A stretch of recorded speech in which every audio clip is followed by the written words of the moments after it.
კვირაში ერთხელ მე გიგი გულედანი უმაცმინძლებ ქართულ მწერლებსა და პუბლიცისტებს, რომლებიც წაიკითხავენ მათი შერჩეული ამერიკელი ავტორის ერთ მოთხრობას და ისაუბრებენ მის შესახებ. რადიო პოდკასტში ამერიკული მოთხრობა.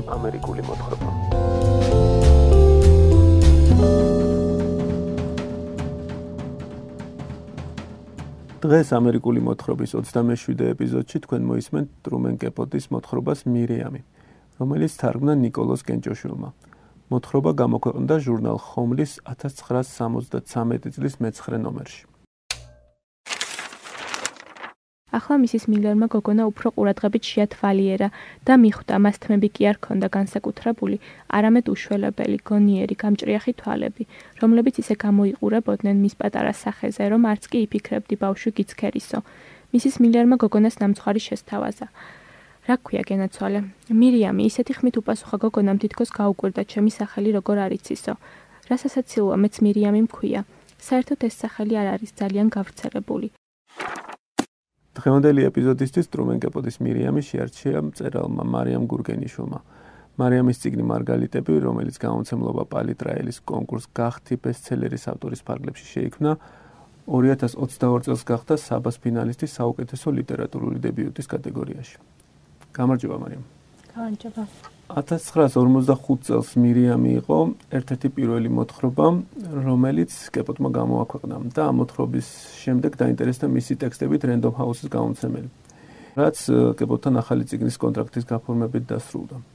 სანამ მირიამს დეტალურად განვიხილავთ შენი აზრით, რამ გამოიწვია ამ მოთხრობის ასეთი წარმატება და ინტერესი? სავარაუდოდ იმან, რომ მკითხველების აზრი ორად კი არა ძალიან ბევრად გაიყო და ყველა ცდილობდა ამოეხსნა რა იგულისხმება მწერალმა რეალურად ამ ისტორიაში, რაც დღემდე არ არის დადგენილი ალბათ და მე ვფიქრობ, რომ ეს აჟიოტაჟი, რაც ამ მოთხრობას მოყვა და ის პოპულარობა შესაბამისად გადაითარგმნა იმაში, რომ მომავალი მოთხრობები კიდევ უფრო წარმატებული და პოპულარული გახდა კეპოტის.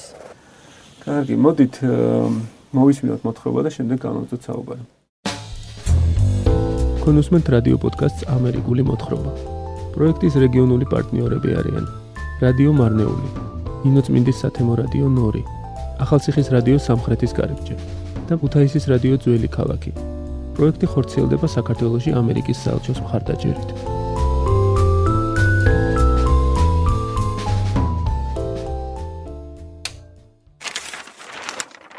ტრუმენ კეპოტი, მირიამი. მისის ჰ.ტ. მილერი დიდი ხანია ქვრივი იყო. იგი მარტო ცხოვრობდა თავის მყუდრო ოროთახიან ბინაში, ყავისფერ ქვის სახლში, მდინარის ახლოს. ბინის ფანჯრები მდინარის აღმოსავლეთით გადაჰყურებდა. ქმრის მისტერ ჰ.ტ. მილერის სიკვდილის შემდეგ მისის მილერს საკმაოდ დიდი თანხა დარჩა, მაგრამ ახლა მას დიდად არაფერი აინტერესებდა. არც მეგობრები ჰყავდა, არც ნათესავები. გარეთ იშვიათად გამოდიოდა და თუ გამოვიდოდა ქუჩის კუთხეში სურსათის მაღაზიას არ გასცდებოდა. მეზობლები კი თითქმის ვერ ამჩნევდნენ. მისის მილერის გარეგნობა მისი ცხოვრების სარკე იყო, ჭაღარა, ოდნავ ტალღისებური თმა სადაც ჰქონდა დავარცხნილი და უკან დამაგრებული. მისი მკაცრი სახის ნაკვთები სრულებით არ იპყრობდნენ ყურადღებას, არც ფერუმარილს ხმარობდა. ახლახან მას 61 წელი შეუსრულდა.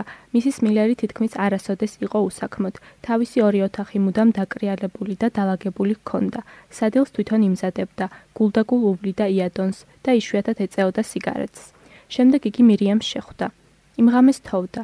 ის იყო ვახშმობის მერე საინების გაშრობა დაამთავრა და გაზეთს ათვალიერებდა, რომ თეატრის განცხადებას მოჰკრა თვალი. პიესის სათაური მოეწონა. თეატრი იქვე იყო, ურის ძირში.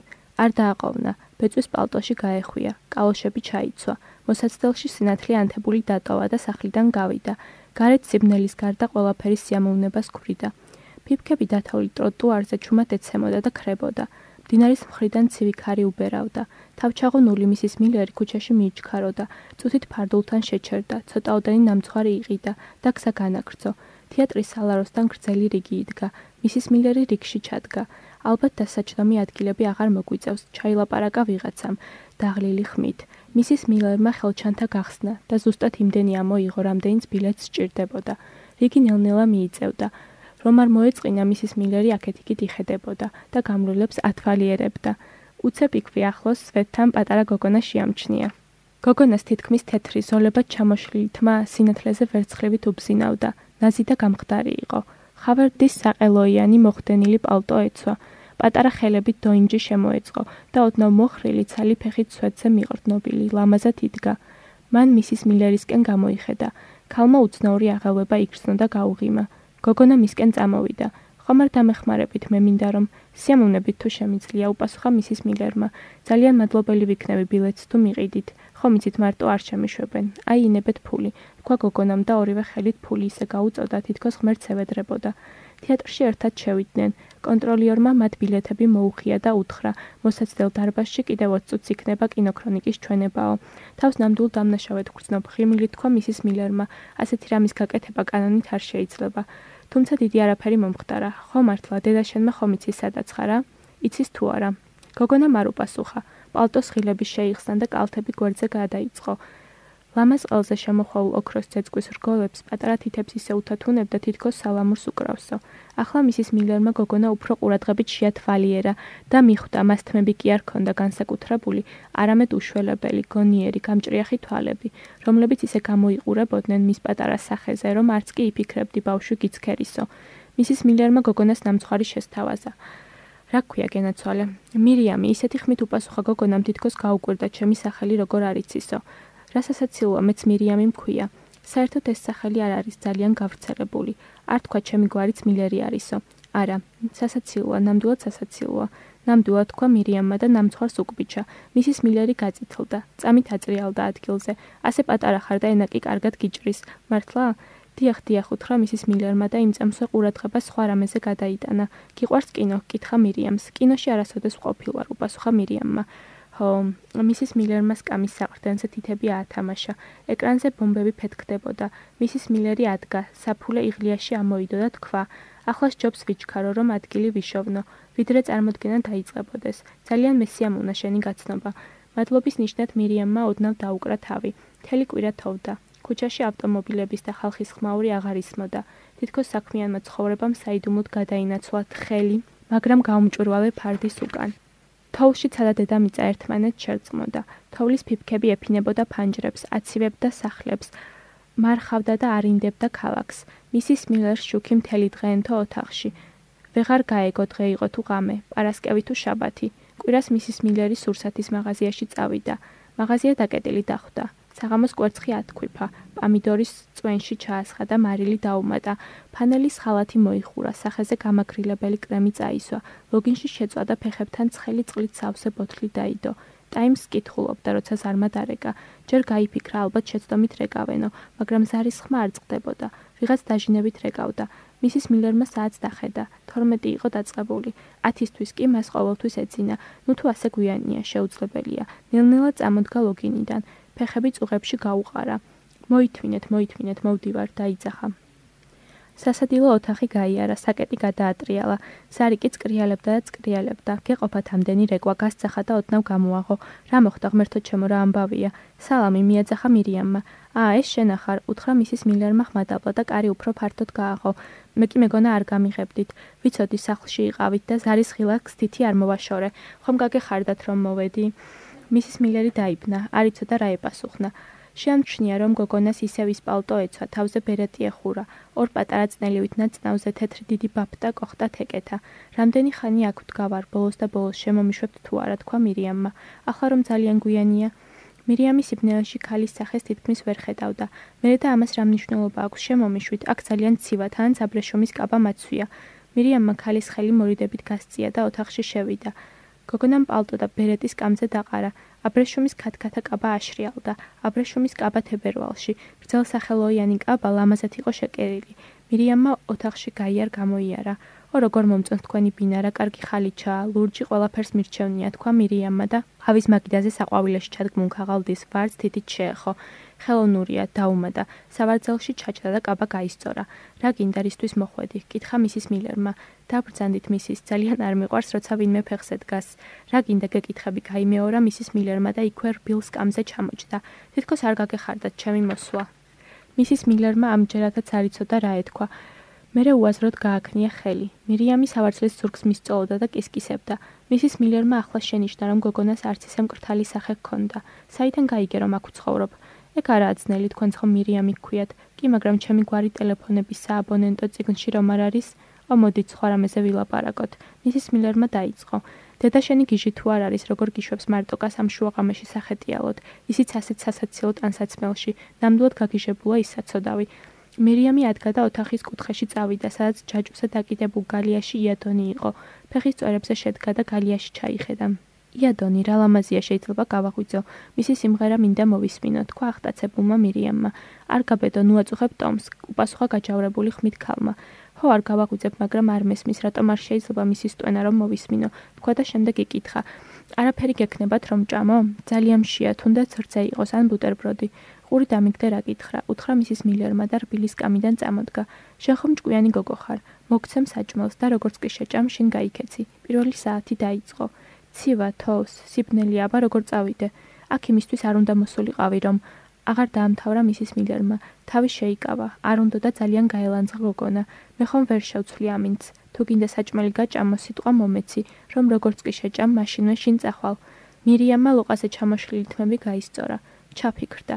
ისეთი გამომეტყველება ჰქონდა, თითქოს მისის მილერის ნათქვამი აუცილებლად უნდა აეწონ და ეწონა. შემდეგ სწრაფად მობრუნდა გალიისკენ და თქვა: კარგი, პირობას გაძლევთ რომ წავალ. რამდენი წლის იქნება? 10-ის, 11-ის. მისის მილერმა სამზარეულოში მურაბის ქილას თავი მოხადა. პური მოჭრა, ჭიქაში რძე ჩაასხა და სიგარეტს მოუკიდა. ნეტავ რატომ მოვიდა? როცა ასანთი სიგარეტთან მიიტანა, ხელი აუგანგალდა. ასანთი ენთო, ვიდრე ალმა თითები არ დაუწო. გალიაში იადონი ისე სტვენდა, როგორც დილაობით იცოდა ხოლმე. მირიამ დაუძახა მისის მილერმა, ხომ გითხარი ტომს ხელს ნუახლებ მეთქი. არავინ უპასუხა. ისევ დაუძახა გოგონას, მაგრამ ოთახიდან მხოლოდ იადონის სტვენა ისმოდა. მისის მილერმა სიგარეტი მოსწია, ღრმად ჩაისუნთქა. ახლა მიხვდა, რომ ფილტრიანი სიგარეტი პირუკუ აუნთია. მოთმინებიდან არ უნდა გამოვიდე, თქვა გუნებაში და თავი გააქნია. კერძი ლანგრით შემოიტანა და ყავის მაგიდაზე დადო. იქვე ჩამოჭდა. გალიას გადაფარებული ჰქონდა, მაგრამ ჩიტი მაინც ისევ ისე სტვენდა, როგორც დილაობით. ძალიან გაუკვირდა. გოგონა ოთახში აღარ იყო. მისის მილერი კედელ-კედელ საწოლ ოთახში შევიდა და მძიმე დამოიხვნეშა. აქ რა საკეთებ? კითხა გაოცებულმა ქალმა. შეცფუნებულმა გოგონამ ისე შეხედა, თითქოს თვალებით ევედრებოდა მაპატიეო. მირიამი კამოთთან იდგა, წინ სამკაულებით სავსე კოლოფიედო. წამით მისის მილერს თვალებში შეხედა. შემდეგ გაუღიმა და თქვა: კარგი, ვერაფერი ვიპოვნი ამ სამკაულებში, მაგრამ აი ეს ძალიან მომწონს. მირიამის პატარა ხელის გულზე კამეოს გულსაბნევი ბრჭყვიალებდა. რა მშვენიერია რა, დაუმატა თვალებ გაფრწყინებულმა გოგონამ. სჯობს ეს კამეო ისევ კოლოფში ჩადო, უთხრა მისის მილერმა ისეთი ხმით თითქოს მიშველეთო დაეღვიროს. კარის ჩარჩოს მიეყრდნო, იქრცნო რომ წნევა მაუწია, თავი დაუმძიმდა, გულისცემა აუჩქარდა. ოთახი თითქოს დაბნელდა. შვილო გთხოვ, ეგ ჩემი ქმრის ნაჩუქარია. რა ლამაზია, მომეცით რა იქნება, თქვა მირიამმა. მისის მილერმა კარგად იცოდა, მომშველებელი აღარავინ ჰყავდა და ამიტომ ასე მიმართა გოგონას, იქნებ შევებრალო და კამეო დამიბრუნოსო. თავი ასე მარტოდ არასოდეს უგრძნია და ეს სიმარტოვე ახლა უფრო აშკარა იყო. ამ განცდამ თავზარი დასცა. მირიამი ხარბად ილუკმებოდა ბუტერბროდს, სულ შეჭამა. მერე რძეც დააყოლა. წვრილი თითები ნამცეცების ასაღებად ისე ამოძრავა, თითქოს სარიელ საინზე ობობა დადისო. მის მკერდზე კამეო ციმციმებდა. კამეოზე ქერათმიანი ქალი იყო გამოსახული, რომელიც თითქოს გოგონას გავდა. უჰრა გემრიელი იყო, თქვა მირიამმა და ამოიხვნეშა. ახლა ერთი ლიმონიანი ან ალუბლიანი ნამცხვარი რა კარგი იქნებოდა. კარგი რამაა ადგილეულია რა. მისის მილერი სავარძელში იჯდა და სიგარეტს აბოლებდა. თმის დასამაგრებელი გვერდზე მოქცეოდა და თმები სახეზე ჩამოშლოდა. თვალები უაზროდ გაშტერებოდა და სახე ისე ჰქონდა აწითლებული, თითქოს ვიღაცას გაერტყა და ახლა ხელის ანაბეჭდი აჩნდა. კიდევ ხომ არ გექნებოდა ცოტა ნამცხვარი? მისის მილერმა ნოხზე დაფერფლა სიგარეტი, თავი ოდნავ ასწია, თითქოს რაღაცა საკვირდებაო. აკი სიტყვა მომეცი, როგორც კი ბუტერბროდს შევჭამ წავალო, უთხრა გოგონას გაჯავრებულმა მისის მილერმა. ვინ მე? სიტყვა, ესეც არ იყოს ძალიან დაღლილი ვარ და თავს შეუძლოთ ვგრძნობ. ნუ ღელავთ, უბრალოდ გაჯავრებთ, უთხრა მირიამმა. გოგონამ პალტო აიღო, მოიხურა, სარკის წინ დადგა და ბერეტი მოირგო. მერე სწრაფად შემობრუნდა, მისის მილერთან მივიდა. თოჯინასავით დაიხარა და ჩურჩულით უთხრა: მაკოცეთ, მითხარით ღამე მშვიდობისა. არა, ძალიან გთხოვ, მიუგო ქალმა. მირიამმა მხრები აიჩეჩა, წარბი აზიდა. როგორც გნებავთ, მერე ყავის მაგიდასთან მივიდა, ქაღალდის ვარდებიან ვაზას დაავლო ხელი და იატაკს დაანარცხა. ნამსხვრევები ოთახში მბზინავ ნამცეცებად გაიფანტა. გოგონამ ხელოვნური ვარდები ფეხით გათელა. შემდეგ კარისაკენ წავიდა და ვიდრე კარს გაიხურავდა, მისის მილერს თითქოს გულუბრყვილოდ ცნობის მოყარეობით შეხედა. მეორე დღეს მისის მილერმა მთელი დღე ლოგინში გაატარა. მხოლოდ ერთხელ ადგა, ჩიტსაკენ კი დაუყარა. ჩაი დალია, სიცხე გაიზომა, მაგრამ არ ჰქონდა. ცივ-ოფლში იღვრებოდა. ჯოჯოხეთური სიზმრებიდან მაშინაც ვერ გამოდიოდა, როცა თვალგახელილი იწვა და ჭერს შესქეროდა. სიზმარში ისე გადადიოდა, თითქოს გამოუცნობი მისტერიული რიტმები ერწყმოდნენ ერთმანეთს ურთულეს მუსიკალურ სიმფონიაში. სიზმარში ყველაფერს ისეცხადად ხედავდა, თითქოს დიდოსტაც დაეხატოს. შავმუსასხამიანი ფეხშიშველა გოგონა მსუბუქი პატარა ნაბიჯებით წინ მიუძღოდა მთის ბილიქზე მომავალ პროცესიას. თავზე ყვავილების გვირგვინი ედგა და ყელზე თილისმა ეკიდა. სამარიცებური სიჩუმე იდგა. უკან ქალის ხმა გაისმა. ნეტავ სად მივყავართ? ღმერთმა უწყის, ჩაილაპარაკა ვიღაც ბებერმა ქალმა პროცესიის თავში. რა მშვენიერი გოგონაა, ჩაილაპარაკა მესამემ. გაყინულ ყვავილს აგავს, ისეთი თეთრი და ბრწყინვალეა. ხუთშაბათ დილას მისის მილერი თავს უკეთ გრძნობდა. ზამთრის ცივი მზის სხივები ვენური დარაბების ჭუჭურტანებში ატანდა და ქალს უსიამოვნო ფიქრებს უფანტავდა. ადგა, ფანჯრები გააღო. ძალიან მოუნდა დაენახა, როგორ ვნებოდა თოვლი და ყინულის ლოლუები. წლის იმ დროისათვის უჩვეულოდ ლურჯ ცაზე ორიოდე ქათქათა ღრუბელი მიცურავდა. დაბალი სახურავის იქით მდინარეს ხედავდა. შორს მიმავალი გემიდან ხვეული ბოლი ამოდიოდა, რომელიც თბილ ქარს სადღაც მიჰქონდა. დათოვლილ ქუჩაზე დიდმა ვერცხლისფერმა მანქანამ კვალი გაავლო. ძრავის გუგუნი ოთახში დაირხა და მიყუჩდა. როცა მისის მილერმა სახლის დალაგება დაამთავრა, სურსათის მაღაზიაში წავიდა, მერე კაფეს კრაფტში შევიდა, ისაუზმა. არხეინად ესაუბრა ოფიციანტებს. ორ ადიდებული დარია, დღესასწაულზე უფრო სასიამოვნო. შინ დაბრუნება სისულელე იქნებოდა. ლექსინგტონის ავენიუსკენ მიმავალ ავტობუსში ავიდა. 92-ვე ქუჩაზე ჩამოვიდა, რადგან გადაწყვიტა მაღაზიაში გაევლო. არც კი იცოდა რა ეყიდა, რა უნდოდა. უსაქმოდ შესცქეროდა მოფუსფუსე გამრველებს. გუნება წაუხდა, თავი გარიყულად იგრძნო. მესამე ავენიუზე გადასვლისას კუთხეში ვიღაც ბებერ ფეხებ მოღრეცილ კაცს მოჰკრა თვალი. იღლიაში ამოჩრილი საყიდლებისაგან წელში მოხრილიყო. გაცვეთილი ყავისფერი პალტო ეცვა, ჭრელი ქუდი ეხურა. მისის მილერმა იგრძნო, რომ მათ ერთმანეთს გაუღიმეს. ეს არ იყო მეგობრული ღიმილი, ეს უბრალოდ ურთიერთცნობის ნიშანი გახლდათ. თუმცა მისის მილერი დარწმუნებული იყო, რომ ამ კაცს არასოდეს შეხვედრია. ბებერი კაცი ელექტროშუქის სვეტთან იდგა. მისის მილერმა კუჩა გადაჭრა, კაციც გაჰყვა. თითქმის მხარდამხარ მიდიოდნენ. ქალი ვიტრინისა ნარეკლში ხედავდა ამ კაცს. შენობის შუამდე რომ მიაღწია, შეჩერდა და კაცს შეხედა. ისიც შეჩერდა, თავი დაუკრა და გაიხრიჭა. ქალმა არ იცოდა რა ეთქვა. ან იყო კი საჭირო რაიმეს თქმა აქ, დღისით, მზისით, 46-ე ქუჩაზე. უცებ ბებერი კაცის მიმართ უჩვეულო სიზღი იგრძნო. წამით თავის უმწეობაზე გაჯავდა და ნაბიჯს მოუჩქარა. მეორე ავენიუში ხებითა და შესახვევებით იყო დასერილი. შემდეგ მოსდევდა წყნარი მოასფალტებული ქუჩა. ხუთიოდე სახლი ისე გაიარა, არავის შეხვედრია. განუწყვეტლივ ესმოდა, როგორ მოაბიჯებდა მოხუცი თოვლში. როცა ყვავილების მაღაზიას მიაღწია, სწრაფად შევიდა და მინის კარიდან შეხედა, როგორ ჩაიარა მოხუცმა ნაბიჯის შეუნელებლად, მაგრამ მან ერთი უცნაური რამ გააკეთა. ოდნავ მოიხადა ქუდი. 6 თეთრი ვარდია რა, კითხა მეყვავილემ. დიახ 6, მიუგო ქალმა. აქედან მისის მილერმა ბროლეულის მაღაზიაში გაიარა და სწორედ ისეთი ვაზა აირჩია მირიამმა, რომ დაუმსხვრია. ვაზა ძალიან ძვირი ღირდა, მაგრამ ეჩვენა, რომ იგი ძალზე უხარისხო იყო. იმდენი რამ დაუგროვდა ნაყიდი თითქოს საგანგებოდ ამისათვის იყო გამოსული ბინიდან. ყოველივეს მის დაუნებურად ანგარიშ მიუცემლად აკეთებდა. ერთი ჩანთა ალუბალიც იყიდა, ოღონდ იმ ადგილას, რომელსაც ნიკერბოუკერ ბეიკერს ეძახდნენ. 6-ოდე ღვეზელში 40 ცენტი გადაიხადა. ცოტა ხნის შემდეგ ისევ აცივდა. ცა მოიღუშა და მზეს ზამთრის რუხი ღრუბელი გადაეფარა. ზეცას ბინდისფერი დაეტყო. ჩამოწვა პირქუში სქელი ნისლი, რომელიც ქარსა და გორაკზე მოგუნდავე ბავშვების შრიამულს ერწყმოდა. მალე პირველი ფიფკიც წამოვიდა და ვიდრე მისის მილერი ყავისფერ შენობას მიაღწევდა, უკვე ისე წამოთოვა, რომ ხალხის ფეხის ნაკვალევი მთლიანად წაიშალა. თეთრი ვარდები ლამაზად ეწყო ლარნაკში. თიხის ფინჯანზე ახლად წყალგადავლებული ალუბლები ლაპლაპებდნენ. შაქრის ფხვნილმოყრილი ღვეზელი მჭამელს ელოდა. გალიაში იადონი მხიარულად ფრთხიალებდა და საკენკს კენკავდა. ზუსტად 5 საათზე კარზე ელექტროზარმა დარეკა. მისის მილერი მიხვდა, ვინც რეკავდა და კარისკენ წავიდა. ეს შენ ხარ? გასძახა ქალმა. რა თქმა უნდა, მოისმა კარის იქიდან მირიამის ხმა. გამიღეთ კარი. აქედან დაიკარგე, შეუტია მისის მილერმა. ჩქარა გამიღეთ, მძიმე ტვირთი მაქვს ხელში. წადი, გასძახა მისის მილერმა და საწოლ ოთახში გაბრუნდა. სიგარეტს მოუკიდა, დაჯდა და ზარის განუწყვეტელ ხმას უსმენდა. ზარი რეკდა. გირჩევნია შინ დაბრუნდე, სულაც არ ვაპირებ შენს შემოშვებას. უცებ ზარის ხმა შეწყდა. 10 წუთი მაინც მისის მილერი ასე უძრავად იჯდა. მერე გადაწყვიტა, უკვე წასული იქნებაო. ფეხაკრებით მივიდა კართან და ოდნავ გამოაღო. კარებში დიდი კოლოფით ხელში მირიამი იდგა. გოგონას დიდი ფრანგული თოჯინა გულში ჩაეხუტებინა. მე კი უკვე მეგონა აღარ გამიღებდით.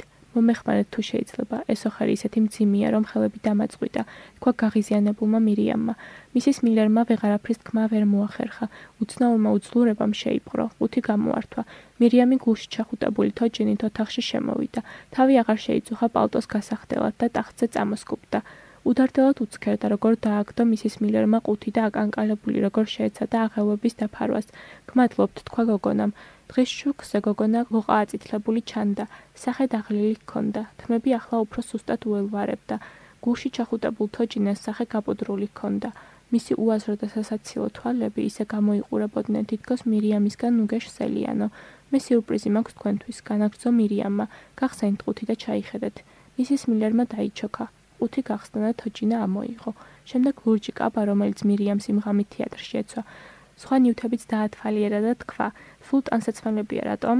იმიტომ რომ თქვენთან უნდა ვიცხოვრო. მიუგო მირიამმა და ალუბლის ყუნწი თითებში დააბზრიალა. რა კარგი ალუბლები რომ გიყიდიათ ჩემთვის. ღმერთო ჩემო, ეს ხომ შეუძლებელია, წადი თავი დამანებე. ვარდები, ტკბილი ღვეზელი, რა მშვენიერია, რა შესანიშნავი ალუბლებია. სულ ბოლოს ერთ მოხუცკაცთან ცხოვრობდი. ძალიან ღარიბი იყო. არასოდეს არ გქონდა კარგი საჭმელი.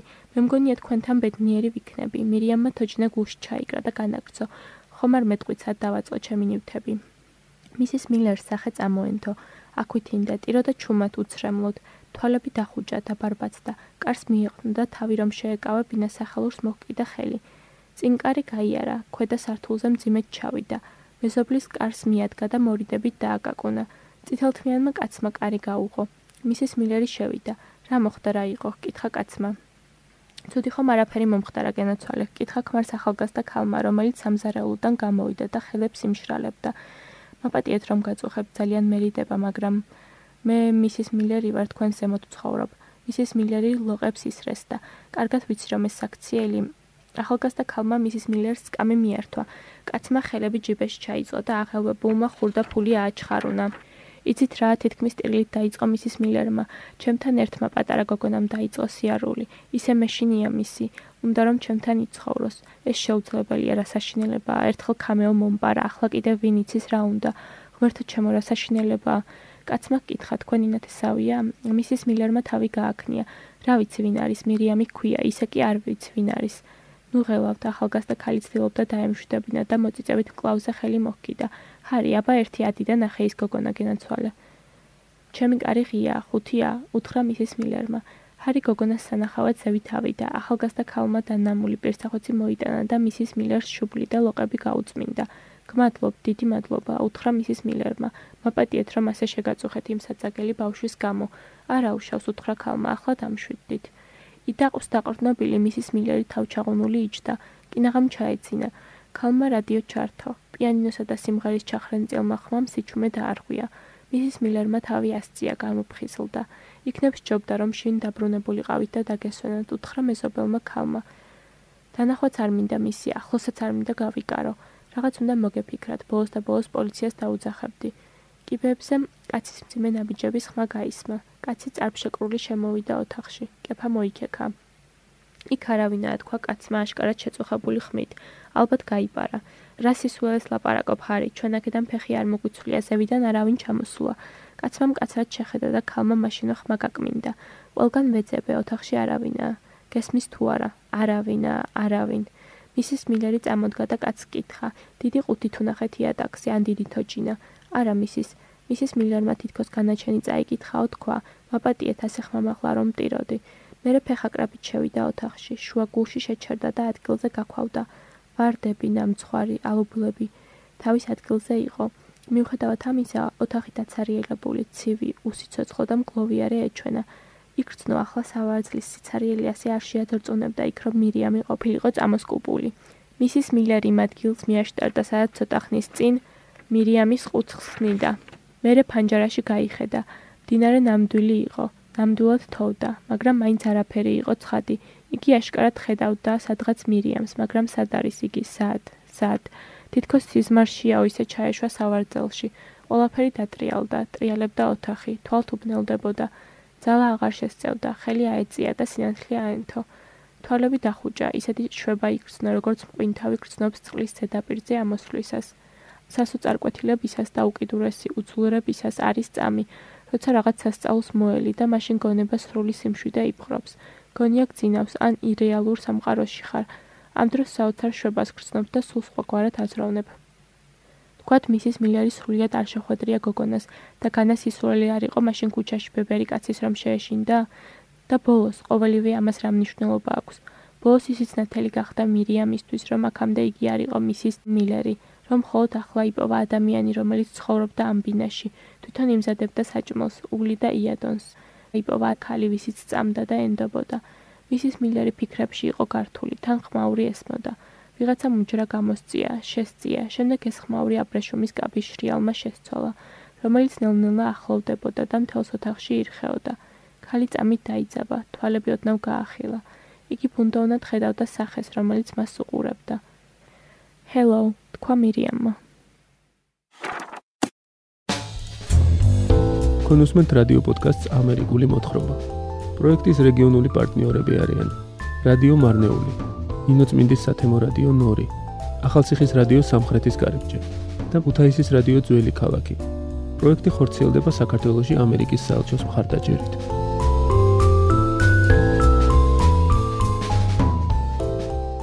კონსუმენტით რუმენ კეპოტის მოთხრობას მირიამი, რომელიც გადაცემა ამერიკული მოთხრობისთვის წაიკითხა მარიამ გურგენიშვილმა. მარიამ, მოთხრობა იწყება მთავარი გმირის მისის მილერის აღწერით, რომელიც თავისთვის მარტო ცხოვრობს ნიუ-იორკის ბინაში და მისი მარტოხელა ცხოვრება ერთ აბზაცშია მოყოლილი. და შემდეგ სანამ მოქმედება კინოთეატრში წასვლაზე გადავა, აღწერილია თოვლის მოსვლა და ეს თოვლის სურათი სულ მეორდება სხვადასხვა ეპიზოდებში. შენი აზრით რა როლს ასრულებს თოვლი ამ ნაწარმოებში? სხვათა შორის მაგასაც რამდენიმე აზრი არსებობდა. ერთი ის იყო, რომ თოვლი გამოსახავს სიკვდილის მოსვლას, ანუ ზამთრის დადგომას ამ ქალის ცხოვრებაში. ისევე როგორც თავად ამ გოგონას გამოჩენა, მირიამის გამოჩენა არსებობს აზრი, თითქოს სიკვდილი მოვიდა ამ ქალის ცხოვრებაში. მეორე აზრი, კრიტიკოსების ნაწილი იმას ფიქრობს, რომ თოვლი არის სიწმინდის სიმბოლო ამ ნაწარმოებში. თუმცა პირადად მე ალბათ უფრო პირველ აზრს ვემხრობი და მე ვფიქრობ, თოვლი შეიძლება მარტოსულობის სიმბოლოც იყოს, იმიტომ რომ ისეთნაირად იწყება მოთხრობა, რომ ამ ქალს არც მეგობრები ყავს, არც ნათესავები ყავს, ან ძალიან მარტოა როგორც ფიზიკურად, ისე სულიერი გაგებითაც და შესაბამისად, ჩემი პირადი აზრით, თოვლი უფრო მარტოობის სიმბოლოა, ვიდრე ან სიკვდილის, ან სიწმინდის. მე მგონი თოვლი კიდევ კარგი ხერხია ატმოსფეროს გადმოსაცემად, რომ შეიქმნას ესეთი მისტიკური ატმოსფეროს შექმნისთვის ძალიან კარგი საშუალება არის. პატარა მირიამის პერსონაჟთან დაკავშირებით არსებობს ერთად ერთია ესა სიკვდილი, რომელსაც მისის მილერი ელოდება და მეორე რომ ესა თავად მისის მილერის ერთგვარი ანარეკლი. ანარეკლი, იმიტომ რომ ის თან გავს, მას თან არ გავს. კი, სიმართლე რომ გითხრა, მე მგონია, რომ ეს ერთი და იგივე ადამიანია, ანუ ეს არის მისის მილერის რაღაც ნაწილი, რომელიც თუნდაც აღზრდის თუ სოციუმის გამო მასში დაითრგუნა. ანუ იმდენად მორიდებულია თვითონ მისის მილერი, მაგალითად აი კინოთეატრშიც რომ ამბობს ბილეთი რომ უყიდა ამ გოგოს ისეთი შეგრძნება აქვს, თითქოს რაღაც წესები დაარღვია. თუ ანუ მთელი ცხოვრება ისე ცხოვრობდა, რომ წესებს მიყვებოდა და ანუ კარგი გოგო უნდა ყოფილიყო, ცუდი არაფერი გაეკეთებინა და შესაბამისად ეს პატარა მირიამი თავისი გაბედულობით თუ ცოტა სითავხედითაც არის სრული ანტიპოდი.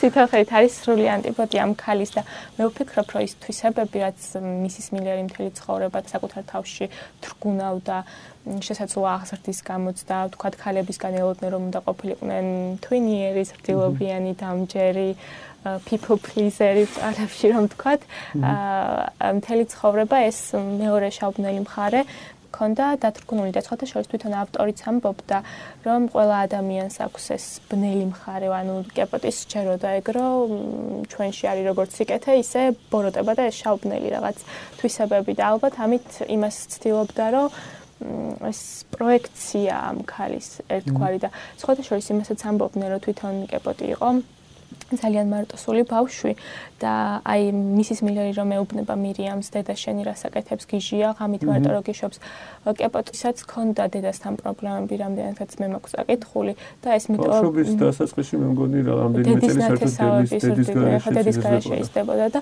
მიტოვებულობის განცდა ქონდა ამის გამო და შესაბამისად იმასაც ამბობენ რომ შესაძლოა კეპოტიმეს თავისი ტრავმა ბავშვობის თუ თვისებები ამ პატარა მირიამში ჩააქცევა, იმიტომ რომ იმასაც ამბობენ, რომ ბავშვობაში იმდენად ლამაზი იყო, თურმე გოგოს გავდა და აი ზუსტად ესეთი ვერცხლივით ქერათმა ჰქონია რა, ქერა იყო თვითონაც და აღწერილობაში ემთხვევა თითქოს თვითონ კეპოტის ეს ბავშვი და საინტერესო იქნებოდა მართლა საკუთარ თავზე თუ წერდა ნაწილობრივ.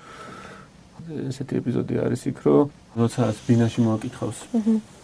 უკვე რო აგდებს უნება რომ სახში წავიდეს, ეს გაბრაზებული ვარდებიან ვაზას იღებს ხელოვნური ვარდებით ვაზას და ამსხვრევს და მანამდე ამბობს რომ არ უყვარს ხელოვნური ყვავილები ხო თუ რაღაც ესეც ამბობს რას გვეუბნება ეს ბავშვი ალბათ იმას რომ თვითონ ეს ბავშვი ეს თვისებები რაც ამ ბავშვს ჰქონდა ავთენტური იყო და არა გარემოსგან დათრგუნული და ალბათ იმას გვეუბნება რომ თვითონ ეს ქალი მისის მილერი ყოველთვის ხელოვნურ ვარდებს რო ყიდულობდა ეს მისი ცხოვრება იყო თითქოს მართლა აი საკუთარი არაფერი არ აქვს თავიდანვე არის ნახსენები რომ ქმრის თანხა დარჩა აი თითქოს თანხაც კი ქმრისაა და ეს სახლი მოგონებები ყველაფერი სხვა ადამიანსაც ეკუთვნის ხოთაშორის ბოლოში რო იყო სისულელი არ იყო ბებერი კაცის რო შეეშინდაო რატომაც ეს ბებერი კაცი ქმარს დაუკავშირე მე ვიფიქრე რომ შეიძლება ქმართან სიმართლე რომ გითხრა მე განცდა დამრჩენია მე ის განცდა დამრჩა რომ უბრალოდ ამ ქალის უსუსურობა იყო ხაზგასმული იქიდან გამომდინარე რომ აი თუნდაც